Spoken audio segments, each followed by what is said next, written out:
sponsored by Michael Gaughan's South Point Hotel, Casino, and Spa. Clean some things up.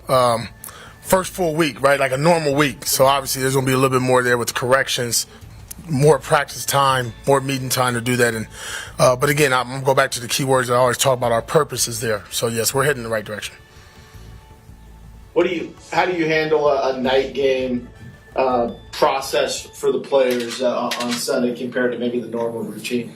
Yeah, just let them sleep a little bit. You know, I think I recall when I was a player, you did like that extra hour or so. You know what I mean? So not making them feel rushed, but also keeping them on their same routine. So just kind of planning that with our staff, with the timing. But then also you got to know your roster, right, and how you're feeling. So I think all that plays into it. But the good part about it, we've had enough this year. Our guys are used to it. That's a good thing for the Raiders that we're playing on these primetime games, and we're excited about it.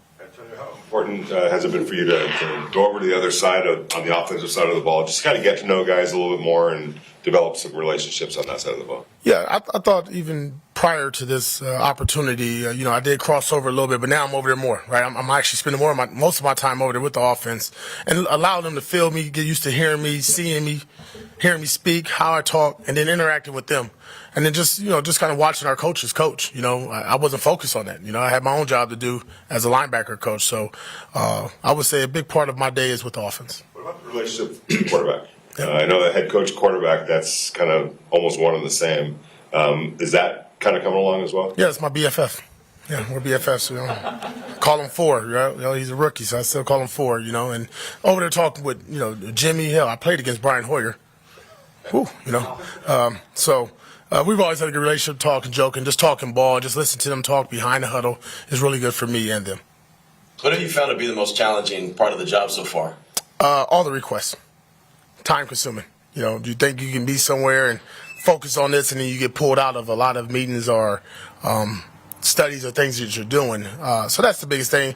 And at the end of the day, you want to make yourself available. Doors wide open. It's not closed. So I understand that, and obviously it'll be an adjustment as I go forward. Hey, Pete, in the locker room yesterday, all the guys were talking about you didn't make this about you. You made it about them. Yeah. But I've equated this to a 10-week job interview. And I'm just curious.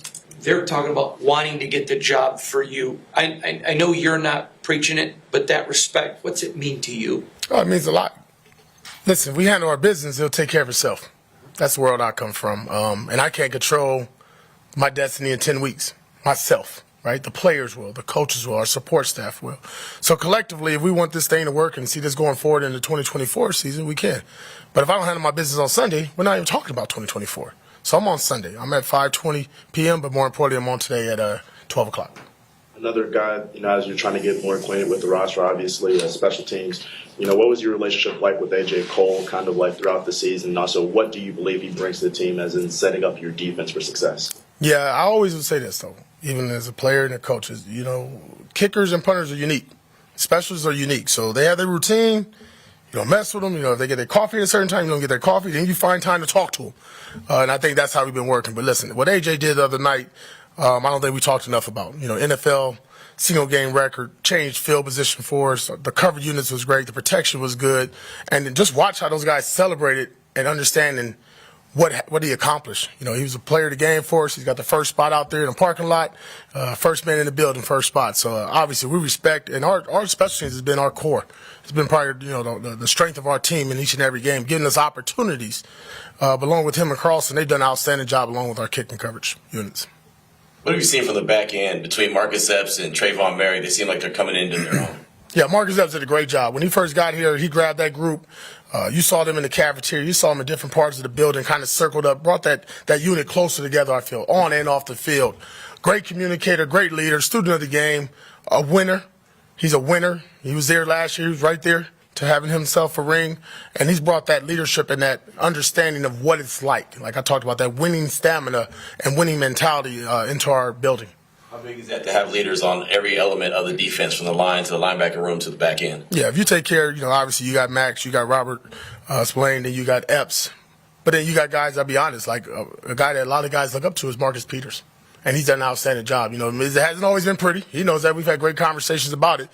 But the mind and the purpose is there. And this is a pro. This is a guy who's done it at a high level for a long time. he makes our group better. So just doing that on both sides of the ball. We just talked about our specialists. I mean, listen, we got a good team here. We just got to keep playing and playing well. Andre James talked yesterday about you still being in the offensive lineman room and that you pump them up with your attack mentality. How have you enjoyed sitting in with those guys? I love the big boys, man, because like I said, again, being a former player, you understood what was in front of me was my protection. And when I watch these guys and when I saw the other night, what I think the world saw with our offensive line, their mindset, when they make up their mind that they want to come off the ball and tee off and protect the quarterback, we can. We can. And it's good to be in there with those guys because they never get talked about, right? Jermaine doesn't get talked about enough. Andrew, the only thing we talk about is when they make a mistake. But nobody talked about the game they just had the other day and how they protect our quarterbacks and we ran the ball. But also, I need to get to know their terminology. I'm in a foreign class. Right? I got my notebook out. I'm working on my other masters here. It's French and Italian all mixed in one. So just getting the language from our office and understanding how really the psyche of our O-line. I want to know that. Like, what are they really thinking? What's their mentality? What's their thought process? And that's working. You had mentioned Spillane the other day, playing after getting surgery, and when we talked to him, he's like, "Yeah, that's what you do." Like, is that just born in somebody? Is it like, how does that develop? I guess. Yeah, listen, he called me right away after it happened. He was a little drowsy, and then he called me back and asked me if it was real. I said it was real, and he said I'll be there tomorrow, and then he showed up on Sunday.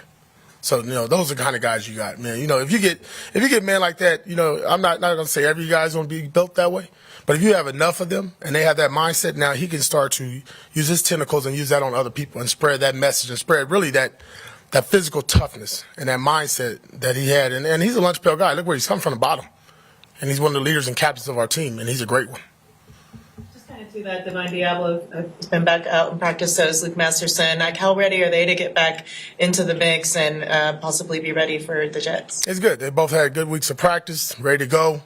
It's good to have a full group there. It's been kind of a Rolodex in that room the last 2 weeks with injuries. But the one thing about I think our team is what I've seen in our staff is they're willing to get out there. They're willing to fight through injuries and pains and nicks. You never will be 100% until we get back in January and off season. So for our guys, just to get them out there and to have that unit be a glue again is really good for our defense. Antonio, how you talked about the offensive line earlier. How deep is that line if Colton Miller's been a standout out there, foundation piece of left tackle? If he can't go, how can that offensive line potentially handle that? Yeah, part of our process here the last couple of days is just next man up mentality. So if it ain't Colton Miller, it'll be the next gentleman up. And obviously, everybody's been practicing the right way. So if that comes to fruition and we have to move on from Colton to somebody else, not going to blink. And they're not going to blink. And we expect them to do the exact same job Colton Miller doing. When Colton Miller goes in there and he's in there, he's going to be Colton Miller. So we're fine. No panic. Nobody's over here worried about what's going to happen with Colton if he's in or not. You guys want to say? All right. Thanks. You've been watching breaking news from the Las Vegas Review-Journal, sponsored by Michael Gaughan's South Point Hotel, Casino, and Spa.